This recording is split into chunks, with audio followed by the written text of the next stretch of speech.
Wine. Yeah. I'm so embarrassed.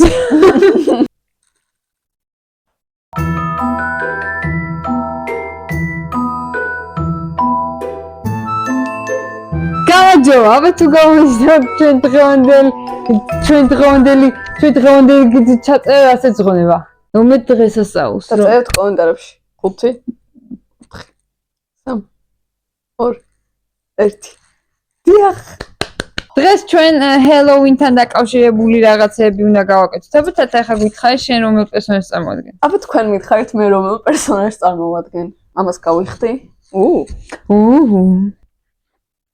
დიახ, Crowley Good-Omens-იდან აქ ჩასვამს კვანცას ზუსტად იმ ფოტოს, რომელ Crowley-საც წარმოვადგენ.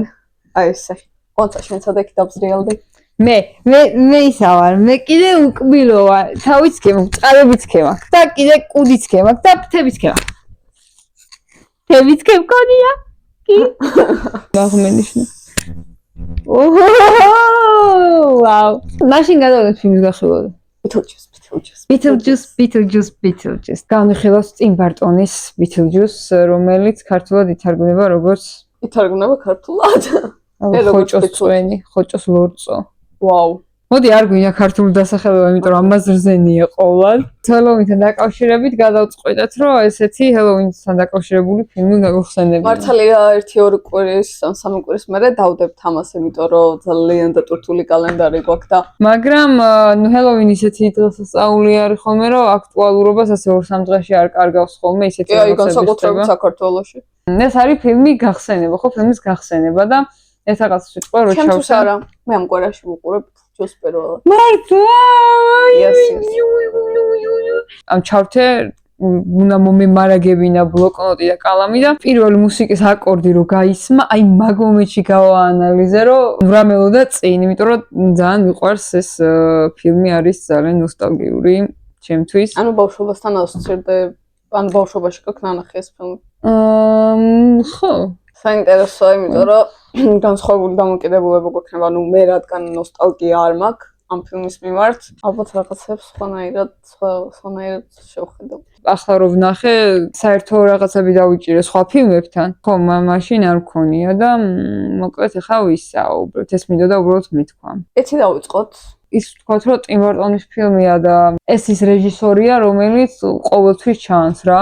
ყოველთვის ჩანს ფილმში, რომ უყურებ ტიმ ბარტონის ნამუშევარს. თავისი პირველი ნამუშევრებიდან რაღაც ისეთი კინოსურათია, რომ უკვე რაღაც ფლიანი ტიმ ბარტონი ჩანს. ვიტყოდი, რომ განსაკუთრებით ვაინონა რაიდერის პერსონაჟი და დეკორაციები არის ყველაზე ტიმ ბარტონი ამ ფილმში. ანუ მე მგონია, რომ სხვა ფილმებში უფრო ჩანს ის ნიშანი, რაც ტიმ ბარტონს ესე განასხვავებს სხვებისგან. ამ ფილმში თითქოს ეგ ცოტა ნაკლებად არის წინა პლანზე წამოწეული. ხო, ეგეთი დიდი დოზი კი არა. მაგრამ ვაინონა რაიდერის პერსონაჟში თან ვიცით, რომ ვაინონა მისი მუზა იყო. ზოგადად ტიმ ბარტონის ნამუშევრები რა არის, ხო, ნუ ზღაპრები. გოთიკური ზღაპრები და გოთიკა აქ ნაკლებად ჩანს, მაგრამ ნუ მაინც გოთიკური ზღაპრა გულისხმობ, რომ უფრო ვიზუალურად ეს მიუხედავად იმისა, რომ ტიმ ბარტონი ყოველთვის პირველ რიგში ვიზუალით იცნობა, ასე უთქვამთ ბრძენებს. ეგ არის ხოლმე ასეთ ნამუშევრებში, რომ ეს ჰეპი ენდი დასასრულები და რაღაც. ახლა მე პირადად ყოველთვის როცა უყურებ ტიმ ბარტონს, ჰეპი ენდს არასდროს არ ვუძახი ხოლმე მაგის დასასრულს რა. ხო, ანუ იმიტომ კი არა, რომ კეთილად არ მთავრდება.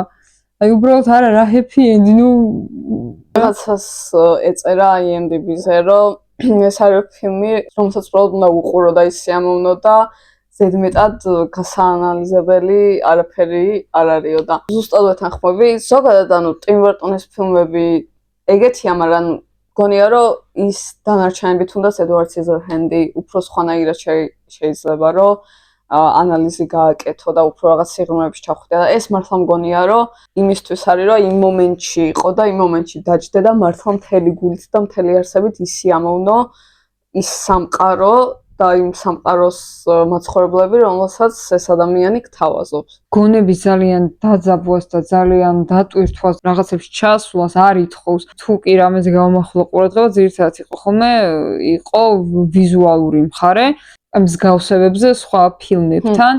სიუჟეტურად ერთ შეიძლება ვთქვათ, რომ ეს ჩემი ის იყო, რომ ბუნებრივი აბსურდია რა, ყველაფერი რაც ხდება ამ ფილმში, იმიტომ რომ თუნდაც იგივე ედვარდ მაკრატე ხელება იქნება, თუ ანიმაცია მაინც რაღაც ანიმაცია, ბუნებრივობა და ნატურალიზმს და ასეთ რაღაცებს, ну რასაკვირია არ ითხოვ, არც ითხოვ თუ ნორმალური მაყურებელი ხარ, ხო? აქ ცოტა კი არა ისე იწყება, რომ თითქოს უყურებ ბოლოს ეს მელოდრამას, მართლა ბუნებრივობას მოედნი, მაგრამ ძალიან მალე გადადის ამ აბსურდულ, მოხოთ აბსოლუტურად ბუნებრივი აბსურდულობა არის რა და ეს აბსურდული სიტუაციები ქმნის იმ იუმორს, რომელიც ჩვენ გსიამოვნებს.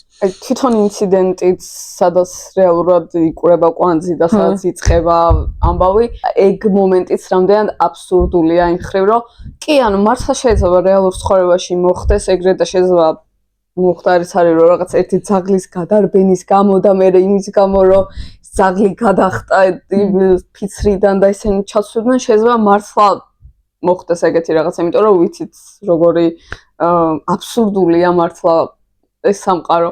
გაბუქებულს ვერ ვიტყვი, უბრალოდ ისე დაჭერილი, რომ თან ანუ ძალიან არ გააღიზიანოს გონება, ანუ უცებ რაღაც რეალიზმიდან უცებ არ გადადის რაღაც სრულიად აბსურდში, რაღაც ხიდივით არის ეგ მონაკვეთი თითქოს, იმიტომ რომ აი მე როცა ეს კარიდან რო გადის და რაღაც სამყაროში რო აღმოჩნდება და ვითომ 2 საათი რო წასულია და ეს ფერები და თრუმენის შოუს იმას რო გავს რაღაცა ეგეთი მომენტები რო არიან, პირდაპირ მან რო გადასულიყო. კი, ანუ მაგასაც მიიღებდი, იმიტომ რომ ტიმ ბარტონია, იმიტომ რომ ისეთი ფილმია, რომ მაგას ელოდები, მაგრამ მაინც აი ეს ხიდი ისეთი სასიამოვნო იყო და ისეთი ზუსტი მიგნება იყო, რომ ძალიან გამდიდრა თვითონ თხრობა რა. ჯერ ხომ მაგაზე გეცინება, რომ ძაღლი, რომელიც ამ წყვილმა მოსაკლავად არ გაიმეტა, იმ ძაღლმა ძალიან მარტივად და ისე ლამაზად გაიმეტა, რომ და მერე რომ რაღაც დეტალები როგორ შემოდის, რომ აი მაგალითად, კაი არიან მიცვალებულები და უცებ შითება რაღაცა მიცვალებულთა წიგნი, რომელიც მიცვალებულებს ასწავლის როგორ იყვნენ მიცვალებულები. ანუ ძალიან სისულელეა, მაგრამ თვითონ სიტუაციურად ისე შემოდის ეს წიგნიც. თქვი ძალიან ლამაზადაა შემოსრიალებული, რომ ატარებ რა ეგეთ რაღაცებს, იმიტომ რომ თითქოს ამ სამყაროს წესები ეგეთია, რომ ეგეთი რაღაცები უნდა გაატარო უბრალოდ. პირველად წუთში, კაიად წუთში არა 15 წუთში გათიშაუყოფებს თუ იმაზე იფიქრე, რომ აი ხლა ეს საიდან მოხდა და როგორი არა რეალისტი. ეს ხომ არედო ამ წყვილს ეს წიგნი, როგორ გაშიშვენა. თვითონ რეჟისორს აქ გაკეთებული ისე და შემოსრიალებული, რომ არ გაფიქრებინებს შენ თვითონ inside joke-ია რა. მე ვიცი რა მიყარდი. დიცები ეს ცოლქმარი და მე ამ სახლის პირველ პატრონებს რა დამოკიდებულება აქვს და აი მაგალითად როცეობენ შეაშინონ და ეგეც რო ძალიან კომიკური, ანუ ჰორორში გადასვლას საერთოდ რო არ ცდილობს. ეგ მართლა ძალიან მომეწონა, იმიტომ რომ შეეძლო რომ ეცადა რომ აი მოდი მაყურებელი შევაშინოთ, მაგრამ ეგეც კი კომედია, ანუ კომედია ჰორორით, რა არ ვიცი ჰორორი არ არის, აი ჰორორის ელემენტებს იყენებს კომიკურად. ეგის მქონდა რომ აი გაოგნების მომენტი, რომ მეთქი როგორ დაიჭირა, რომ აი ერთი ბეწვი რო უნდა და შეიძლება გადავიდეს ჰორორში. თუნდაც კომედიურ ჰორორში, მაგრამ შანსი არ არის ამ ფილმს ან ვერ დაუძახებ მაგას რა. არა, ხო, არავითარ შემთხვევაში. მე ძალიან ჩავყევი IMDb-ზე ჟანრებს და ძალიან გამიკვირდა და გამიხარდა, რომ ჰორორი არ ეწერა. ძალიან გამიკვირდა მე IMDb-სგან, იმიტომ რომ ჟანრებში არც ისე ძლიერები არიან. ეს უნდა ვთქვა კიდე ღმერთო, აი ეგ იყო Beetlejuice-ის რეკლამას რო იმეშვებიან, ნახულობენ და საიხოცა ეს ხალხი და მარადისობაში ის გაიჭედე? გიჭირთ რომ ამ ასიკვდით, ანუ რაღაცაისინია. ფლამბერის იმას გავს რეკლამას ან რაღაც მისტერი. ხო, რაღაცა. ძალიან ეგეთი სახის რეკლამა. თან იგი 80-იანი წლების რეკლამები რო არის, აი ზუსტად ეგეთი რეკლამაა რა. კი, და მე ის ტელევიზორშიც რო მოკლეს ძალიან მაგარი ისინი და ყველაზე სასწაულს აქ ზუსტად კიდე სიტუაცია ქმნის, რომ რადგან ეს Beetlejuice ვახსენეთ თვითონ სამჯერ არა რაც თავარია. აქვე უნდა ვთქვა, რომ ერთ-ერთი რამ რაც ძალიან არ მომეწონა ამ ფილმში და ძალიან დამაკლდა, იყო ზუსტად Beetlejuice. ანუ ხო, ძალიან ცოტა საეკრანო დრო ქონდა. ანუ განა სხვა მომენტები სასაცილო არ იყო, ან რაღაც ამ წყვილის რომანტიკული ურთიერთობა, ანუ ყველაზე მეტად მომეწონა ამ წყვილის ვაინონას პერსონაჟთან ურთიერთობა, რაღაცა უფროსი დაძმასავით თუ რაღაც ახალგაზრდა მშობლებივით რო იყვნენ ამ ბავშვისთვის, ძალიან მაგარი იყო, მაგრამ თან მაიკლ კიტონი ძალიან მაგარია. ძალიან მაგარია და აი ზუსტად ეგ იყო რომ მე ეს ფილმი როგორც მახსოვდა, თავიდან რო თქვი რომ მეთქი ახლა წინ მე ისეთი რაღაცა აი სულ მარტო Beetlejuice-ი მედგა თვალწინ და ეგრე მახსოვდა რომ 2 საათნახევრიანი ფილმი იყო და 2 საათნახევრის განმავლობაში მარტო ეს პერსონაჟი ჩანდა, იმიტომ რომ ძალიან დამამახსოვრა თავი რა. რეალურად რო ვთქვათ, მართლა ძალიან მცირე საეკრანო დრო აქვს, რასაკვირველი ეფექტს ახდენს და ეს ყველაფერი არის ჩვენი მაიკლის დამსახურება.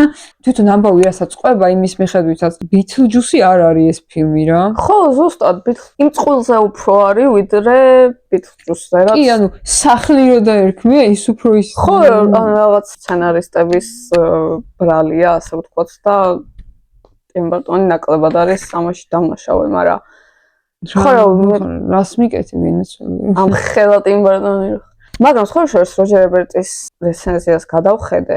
ჯერ გამიკვირდა რომ ამ ფილმზე ეწერა, იმიტომ რომ უფრო სერიოზული კაცი მგონი. მართლა მე როჯერ ებერტის ეს წინააღმდეგობები მაქვს. ხო და აი ამაზეც ეგრე ვიყავი. შენ მახსოვს სადიპლომოშიც კი რაღაცაზე სადიპლომოში მაქვს სადიპლომო ნაშრომში როჯერ ებერტი მეთქი ეს აზზე არის. არ უსმინოთ ამას. გვანცას უსმინე. ხო, ანუ აქ ეწერა ეგეთი რაღაც ამ რეცენზიაში, რომ ამ წყვილის ამბავი უფრო მოეწონა, ვიდრე მაიკლ კიტონის Beetlejuice-ის ამბავი და ის რაღაც თითქოს ფილმის ზოგადი ხასიათიდან იყო ამოვარდნილიო ეს მომენტებიო და კარგი იქნებოდა, რომ slapstick-ში არ გადაზრდილიყო რაღაც ესეთი ეწერა და მეთქი. ბატონო, ამიდით ხო რაც უთხარი ბატონო. მე ამას არ ველოდი თქვენგან. იმიტომ რომ ჩემთვის მთელი ეს ფილმი ზუსტად წეგანაც აი ვთქვი რომ Beetlejuice-ია მთელი ეს წყვილი არაფერი განსხვავებული, არაფერი განსაკუთრებული, ჩვეულებრივი მორიგი წყვილია. ზუსტად ის რომ სიტკომში გადაიზარდა და ზუსტად ის რომ slapstick-ში გადაიზარდა. ეგ არის ამ ფილმის მთელი ღირსება ჩემთვის. და მაგის ნაკლებობაა ჩემი მთავარი პრობლემა ამ ფილმთან. ხასიათს მართლა ეს პერსონაჟი ქმნის და ამ ხასიათში ვინც მიყვება და ეს ვიზუალი ძალიან ბევრს თამაშობს ზოგადად ამ ხრივ. აი დანარჩენი პერსონაჟები უკვე საიქიოში რო არიან შესულები და იდალში ჩუაზე გადაჭრილი ქალი და მაიმე ის პერსონაჟი არის ჩემი ფავორიტი, პატარა თავი რო აქვს. მე ძალიან საყვარელი. ის არ მახსოვდა ბოლოს რომ მასაც აპატარავდნენ და მაგაზე ძალიან გამეცინა. იმ ხასიათს რო ასე ვთქვათ უგებენ რაც რა ხასიათი შემოაქვს Beetlejuice ფილმში, მაგრამ ეს არის აბსოლუტურად წამიერი და ისეთი დიდი დოზით არ არის, რასაც ეს პერსონაჟი აკეთებს, იმიტომ რომ თვითონ სწორება არ არის იმ პერსონაჟებზე და აბსოლუტურად ვაიმე სულებია თუ რა ხდება. ვაიმე ხეირი თუ სეირი. მოდი ზოგადად ამ პერსონაჟზე ვისაუბროთ, იმიტომ რომ ეს არის რა დროც არ დაერქვა ფილმში ჩვენ დავუთმოთ მოდი შესაბამისი დრო. არ იყო ცუდი პერსონაჟი. გადავიდეთ ახლა ეს უბრალოდ არის შეუძლებელი, რომ ამას არ უყურო Beetlejuice, რო უყურებ, ხედავ ამას ზენობას, მაგრამ ეს მაქვს ჩაწერილი, რომ მისი ამას ზენობა იმდენად არის უტრირებული, რომ გადადის უსასრულო ქარიზმაში. აი ეს რაღაც ლორწოიანი ზაღი, პუწებიანი სახე და სუნი რო ეკრანზე რო სუნის ლეპტოპიდან მწვანეის გამოდიოდა სუნი და მაგრამ აი მინდა რომ ჩავეხუტო ამ საზღარარსებას, იმიტომ რომ არის ეს იმდენად უტრირებული ყავს და აქ მაკიაჟი და სამოსი არ არის საუბარი, თვითონ პერსონაჟის საქციელი და ნუ მაიკლ კიტონი ისეთი უტრირებულია, რომ აქ უსასრულო ქარიზმა ამ პერსონაჟს. თქვი ახლა შესვინა.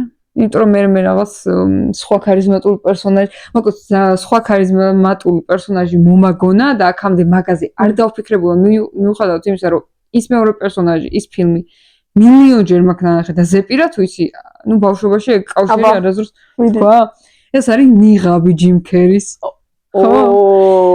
საქციელები, აი აბსოლუტურად განწყობა ბუნება ამ პერსონაჟების არის ისეთი ერთმანეთს და ნუ ახლა საერთოდ არ არის გამორიცხული და საერთოდ ვერ ვიტყვით იმას, ვერ ავყვეთ, რომ აი ჯიმ კერი ინსპირაცია რაღაცას არ აიღებდა, ხო?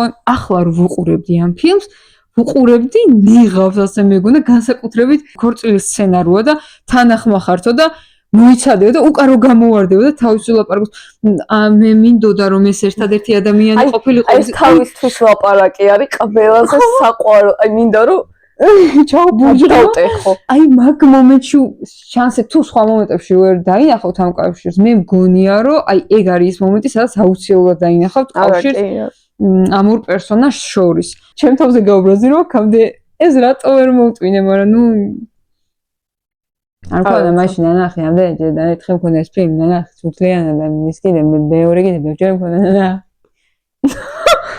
უკბილა რომ ქართველი ყოფილიყო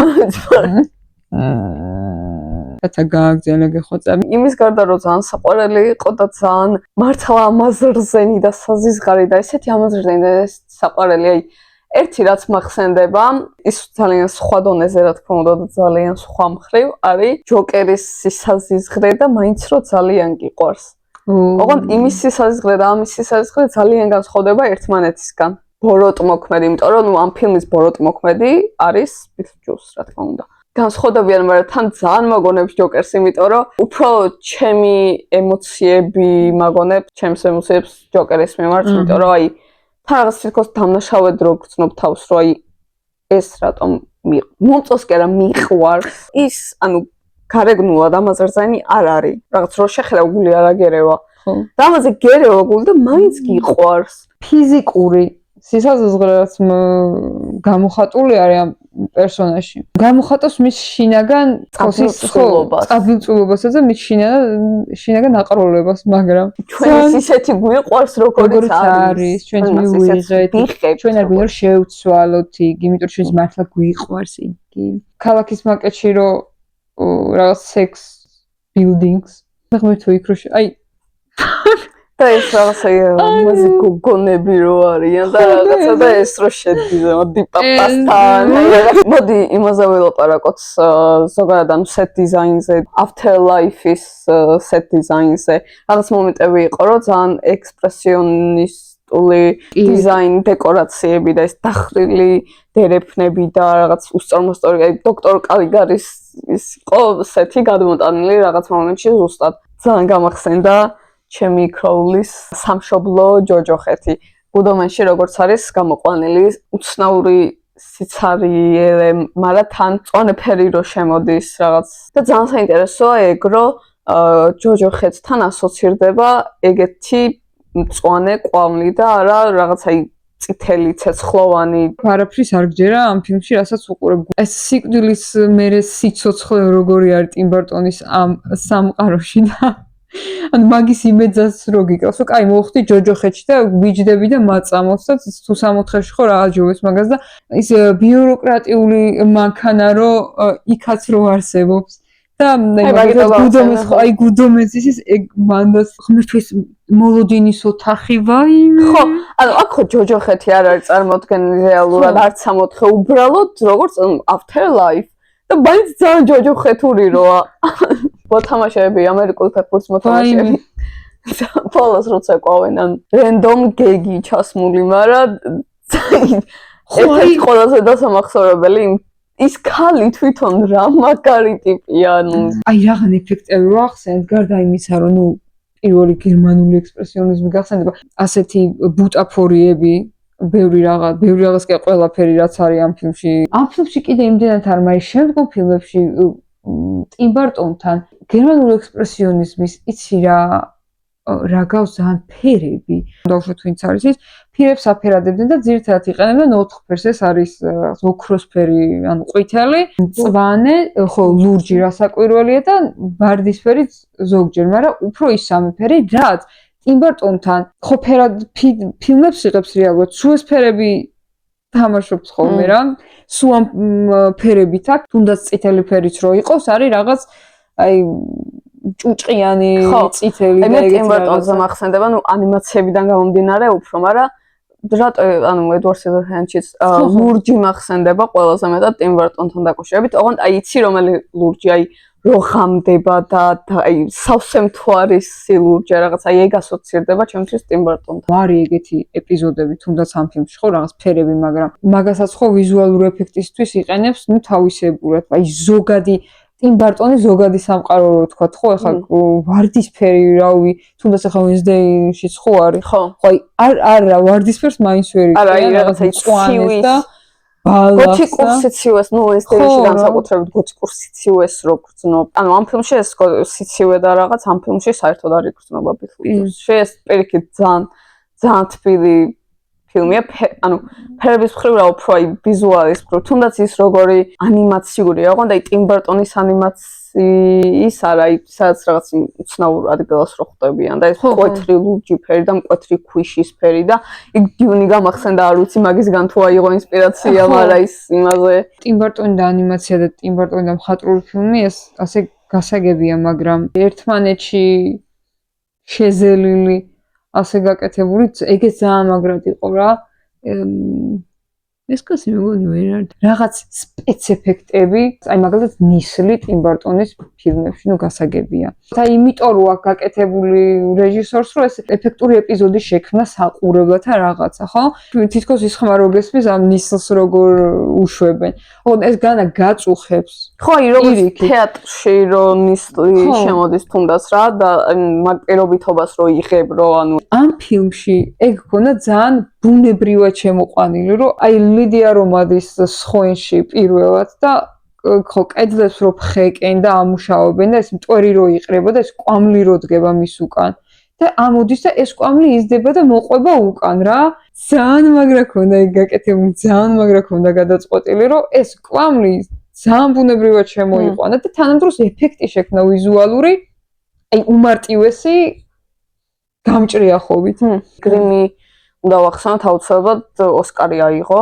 რაც რა თქმა უნდა მგონია რომ ტიმ ბარტონი არის ის რეჟისორი რომელიც ყველა გრიმიორისთვის არის საოცნებო თავიანთი მაქსიმუმი რო გამოავლინონ თან რომელი იყო სპეცეფექტი და რომელი იყო გრიმი ანუ ცოტა ის არის იბლარება თითქოს ხაზი მაგათ შორის ის სავარაუდოდ სპეცეფექტი უნდა ყოფილიყო ეს რაღაც აუცი აი სახელი ხო რომელი ანუ შეიძლება რაღაც დონეზე გრიმი იყო და მე სპეცეფექტები შეიძლება დამუშავო ანუ იმიტომ რომ ის განსაკუთრებით ის ენა ეს პირველად დაღებული და რომ თავს რომ ამოძრავებდეთ მე მგონი ზამბარი თქონა და ხო იმიტომ მაგიტომ მგონია რომ გრიმი უფრო იყო რომ მაშინ სპეცეფექტები ანუ ძალიან მაგარი 86 წელს ხო აბა აი 86-ში გადაიღო 86-ში გამოვიდა მე განა გრიმიორებს რამეს უკარგავ მე რაღა უნდა დაუკარგო ოსკარი აიღეს მაგრამ მე მგონი ერთადერთი ნომინაცია სადაც ჯერ კიდე ღირსეულებს აძლევენ ხო მარტო მაგ ეპიზოდში იყო თუნდაც გაკეთებული მაგ გრიმი ქვია და ცალკე ვიღაც ხალხი არ იყო დასაქმებული იმიტომ რომ რაღაც სათამაშოები არის სავარაუდოდ ხო ისინი ანუ არ ვიცი ეგ სავარაუდოდ ისეთი რაღაც გაკეთეს რომ უნდა ჩამოიცვა მე და აქ რაღაც შესაკრავებით რაღაც ეგეთია ჩუმოწან გარკვეული მაგრამ აი გრიმი ძალიან მომეწონა რომ გამოიძახებენ და ეგ გამოძახების ენა უფრო გამახსენდა იცი კაცი რო კითხულობს ამ ლოცვას თუ შელოცვას თუ რაც არის და რო გადაიძე რო ქრებია ნახევრად ეხ ცოტა ისეთი გამახსენდა ბარბი მაკნატუნა ანუ ბარბი in the nutcracker რა ბარბი რო რეალურ სამყაროში ბრუნდება აი მე სულ მაქვს ეგეთ შემბავშობის ის არის როდესაც ფეიდი თუ ჩინარდებიან ზუსტად ეგ მოძრაობები არის ისეთი რასაც აკეთებენ ეს რასაც ეს წყვილი აკეთებს მე რომ გადმოდიან ამ რეალურ სამყაროში და რომ ბერდებიან ან რო იხრწნებიან და რას სახეც აქვს ეგ გრიმი აი იყო უმაგრესი იმიტომ რომ ეგ მაქვს შანსული რომ გოგო როგორ შემეცოდა ტირილი მომინდა სახე არის უსევდიანესი და აი ჭის არ არის ეგრე გოგოს სახე არ ვიცი რა დამართა რაღაც მომენტში მეთქი ვაუ მსახიობ და ან მე დავუკვირდი გრიმია და ძალიან მაგარი მარტო მაგ პერსონაჟის გრიმისთვის უნდა აიღოს სხვას ყველაფერს თავი დავანებოთ გარდა იმისა რომ ძალიან სიამოვნებას ვიღებთ მე ერთი მაგარი დასკვნა დამიდო ამ ფილმმა, თქვენ თუ დაგიდათ. პირდაპირ სიტყვერად ამობენ პერსონაჟები. რო დაიხოცებიან და აი ზუსტად წიგს რო კითხულობ რაღაც იქ ბოლდვინის პერსონაჟი ამობს რომ და ეს შეგუების მომენტიც როგორი აბსურდული და ის არის სისულელე რომ კარგი ხო დავიხოცეთ ახლა ნუ არ ვიდები ანუ არ და მე როგორ ეწინააღმდეგება ფილმი მაგას იმიტომ რომ მარწვარინერო ანუ მესამე წუთზე ამას გეუბნება ფილმი და მთელი დარჩენილი საათნახევარი იმაზე რომ თავარი სანერვიულო ახლა იწყება ლიდიასაც რომ უნდა სიკვდილი და ის რომ სიკვდილი გამოსავალი არ არის ანუ აქ პირველად მივხვდი რაც გულისხმობენ როცა ამბობენ რომ სიკვდილი გამოსავალი არ არის თელ 2 საათიან ფილმებს რო უძღვნიან ხოლმე იმისთვის რომ ახალგაზრდებში მსგავსი ფიქრები არ მხოლოდ ახალგაზრდების მსგავსი ფიქრები გააქრონ და პირიქით უფრო იტრაუმება მე მგონი ადამიანი და ეგეთი ფილმების ყურების დროს ისეთ მომენტში გვეუბნება მაყურებელს და ისეთ რაღაცას რომ აი როგორ უნემუსო უნდა იყო რომ კიდე გონებაში გაივლო კაკი იყო რა ირონიული კი არის ცოტა აგდებული დამოკიდებულებით რომ ასეთ საკითხებს შეხედა აი გარდაუვალ საკითხებს ხო ალბათ ეგ არის რაღაც ერთგვარი ფილოსოფიაც არის ტიმ ბარტონის შემოქმედებაში იმიტომ რომ ტიმ ბარტონთან სიკვდილის და სოციალების სამყაროს და მკვდრების სამყაროს კავშირი როგორია კი მოგვეხსენება და აქაც მე მგონი სრული ჩაიფიქრე ეს დამოკიდებულებას სოციალების და მკვდრების სამყაროს შორის და ამ ორ სამყაროს ხო თან არსებობა ზუსტად ბოლოშიც ანუ ის წიგს რაც კითხულობს მაგას ეგ არაწერია მამა ლიდიას მამა რო კითხულობს როგორ თანაცხოვრობენ ცოცხლები და მკვდრები თუ რაღაც კი და თვითონ ეს ლიდია ხიდი რო არის და ორივე გარო ცხოვრობს ძალიან მაგარი რაღაც არის და ეს გარდაუვალის მიმართ დამოკიდებულება რაც ადამიანებს ასე გვაშინებს გვაშფოთებს და ფიქრს გვირევს და ცხოვრებას გვიწამოს და ასე შემდეგ მე მგონი ერთ-ერთი გამოსავალი რაც არის რომ შეხედო იუმორით ერთ-ერთი რაც დარჩა რომ ამით იკაიფო რა და ამაში მაინც გამოიყენო იმიტომ რომ მაინც ვერ შეცვლი აი ამ ფილმში ეს მე დავინახე მიუხედავად იმისა რომ ბითლჯუის მერ ბევრ რაღაცაზე ვილაპარაკეთ ამ პერსონაჟის მერ ბევრ რაღაცაზე ვილაპარაკეთ კარგი ხანია კიტონის მონაწილეობით ფილმი არ მინახოს და გამახსენდა რა მაგარი მსახიობია ძალიან აი ძალიან გამახსენდა აუ ეხა ის გამახსენდა იმ ბორდელში როგორ შედის როგორც ეკვესეკვა რაიმე ძალიან ლუზერია აი ზუსტად მეგონი მაგიტო გიყვარს რომ ანუ ეგეთი ბოროტი არის კიდე ალბათ ბოროტი ქვია ეგეთ ადამიანს მაგრამ აი იმდენად ლუზერია რომ მარტო ეგ გადარჩენი აი ის არის რომ ლუზერია მაგრამ თვითონ არ იცის რომ ლუზერია თვითონ ძალიან მაგარი გონია თავის თავი და იმის გამო დასცინი უბრალოდ დასცინი კი ეგეთები ხო სინამდვილეშიც ვიცნობთ ეგეთებს ვიდეოს ბოლოს გამოისახება სიამ ადამიანების ფოტოსურათები გავშიფრეთ როგორც იქნა ბითლჯუსი გაიშიფრა როგორც წესუში გაიშიფრა კარგი მოკლედ გილოცავთ ჰელოვინს ბედნიერ ჰელოვინს გისურვებთ მომავალ წელს ახის გამოწერა არ დაგავიწყდეთ გაგვიზიარეთ თქვენი ფიქრები ამ ჩვენი კოსტუმების მიმართ შეგვაფა ქაული გიყვართ თუ არა დაწერეთ live action თუ ნახეთ კიდე ამის ხო იმიტომ კიდე არ მინახო ხედავთ იმისა რომ ტრეილერი დავარეაქტეთ შენ ხო ისახა ეს ჯენზის ნოწაგის ფილმი იქნება ამას აუცილებლად უყურებ ნეტა ხოლმე გამოდიოდა სხვა ეს ჩემ კურს გავს ვაიმე იეჭვიანა მოდი ჩემი ცხოვრება სილიგუფი კარგად ბაი